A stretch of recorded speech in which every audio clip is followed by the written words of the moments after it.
all I cared about was getting something on air that would make people smile in what was like a really scary time, I think, for the nation, especially this first couple of weeks.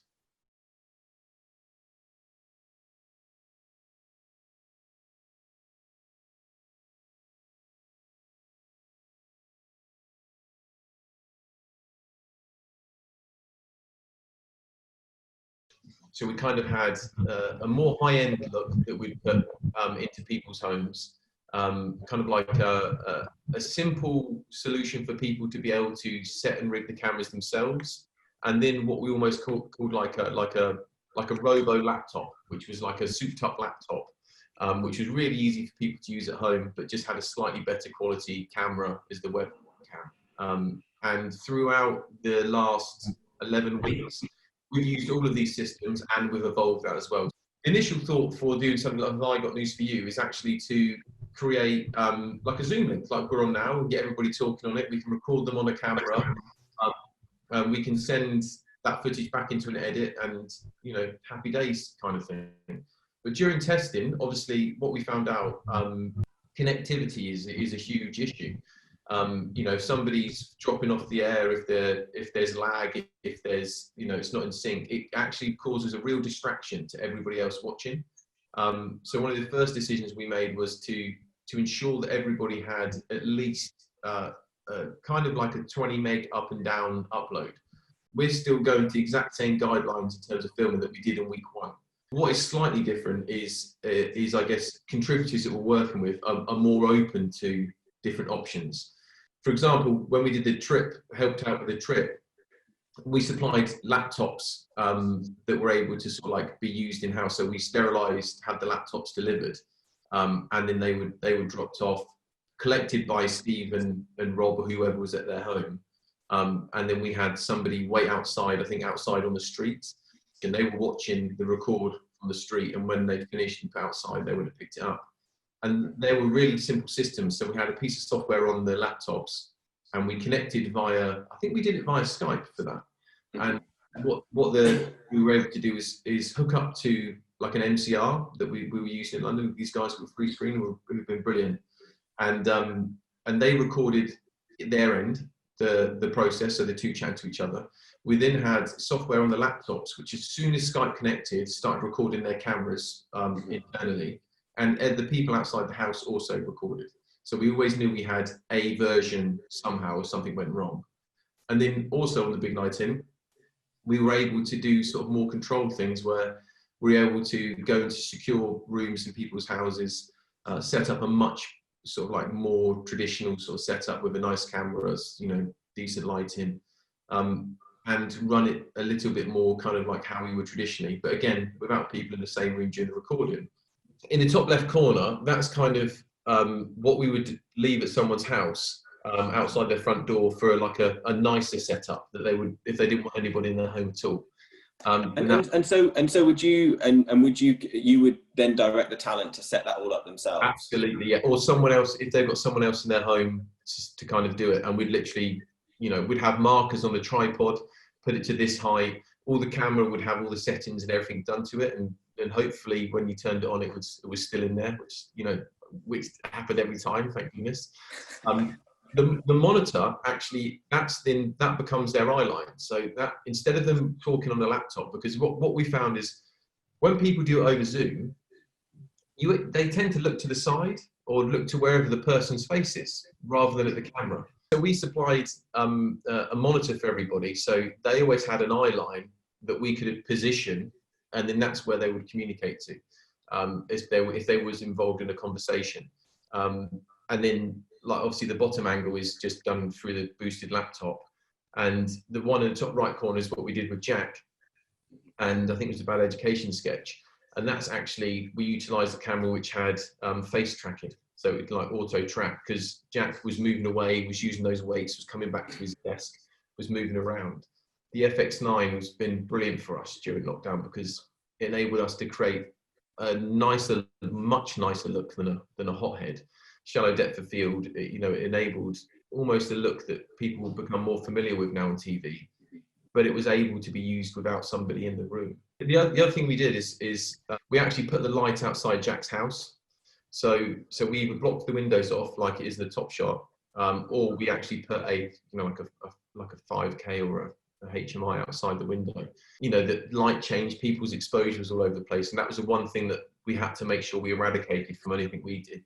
Even if it looked like a laptop Zoom call, we couldn't have the exposure changing. So this was version 1 of a very basic diagram of the gallery.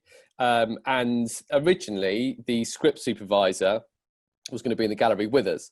But as discussions went on, and as the goalposts in terms of health and safety guidelines changed, it meant that we had to reduce 5 down to 4. So the script supervisor had to go and sit in the corridor alongside Peter, who was stationed in the corridor as well. So it meant there was myself, the AutoScript operator, the vision mixer, and the director in the gallery. So there's 4 of us in a gallery that would normally, I mean, if anyone's worked in the gallery before in a studio, there's normally about 15 people in and out there, from, commissioners to the charity, et cetera, et cetera. So there's 4 of us. So it's very, very, very sparse. And the particular challenge, I think, one of the particular challenges I had on the day was because we had to hit the live clap at 8 o'clock and then we had to hit the 10 o'clock news. The timings were we had to be spot on with our timings. And with these sorts of shows, timings fluctuate all the time. And the talkback went down totally. So at points during VTs, I was having to run into the corridor to speak to the script supervisors, to work out how much over we were, to then run back into the gallery, rewrite the link out of that VT with the AutoScript to shorten it, to make sure we then hit the next VT on time. And I think from about 7:15 to the end of the show, every time we went into a VT, I was having to rewrite, or we were having to move things around. So this is quite good. So this is as we first arrived, and that was us. So that's Sophie on the right. She's our live producer, but she had to be, rather than producing on the studio floor, she was in the VT room with the VT op. There's our contingency producer. And as we go down, basically that was our corridor, our script supervisors, and then the gallery was just around the right. But it was just quite an odd experience. All the rooms had alcohol wipes. We all had sanitizer. The canteen was open at MBH, so we had food that was delivered to us. So everything ran as it would do normally. It was just a very sort of sparse environment, and we had to, lots of times we just had to make calls that maybe you would sort of refer up, or to other people. You just had to make your calls there and then. It's quite refreshing.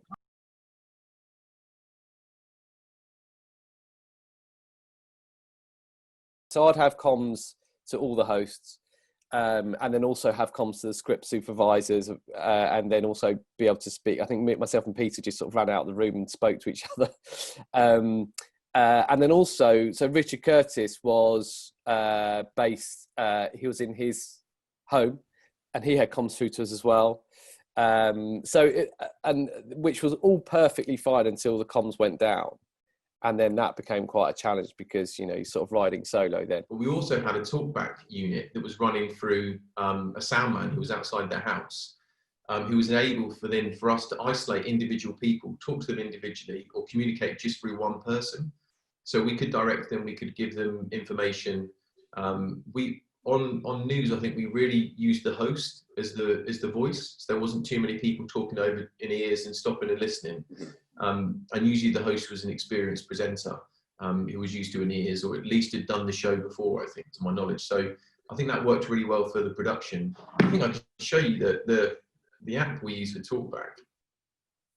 It's called Unity. It's fantastic. You need a dedicated server for it. But essentially, it works like this.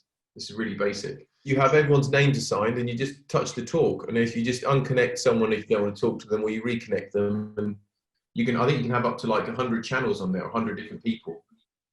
So it worked really well. And it's something that we've used on nearly every production that we've had.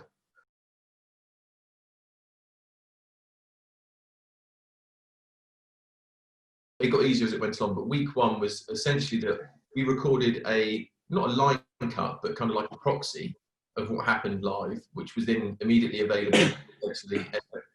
We then had low-res proxies recorded of every ISO individually, which would then go to the edit. And then the internal feed that was recorded on the camera, that was recorded as a backup as well on site, that was then biked to the editor. So hopefully the editor had the best part of 12 hours to cut proxy that they can then just reconnect the high res stuff when they were ready to. And it works well. I mean, there's a lot to do. It's not necessarily how they normally cut the show. So you're talking about cutting 4 hours on 5 cameras down to, 45 minutes or an hour, however long it was in the end, in a day. And we were shooting on a Wednesday and it's going out on a Friday. So it's got to really be done in that sort of 24-hour window. So I think that was a pretty good achievement for those guys as well.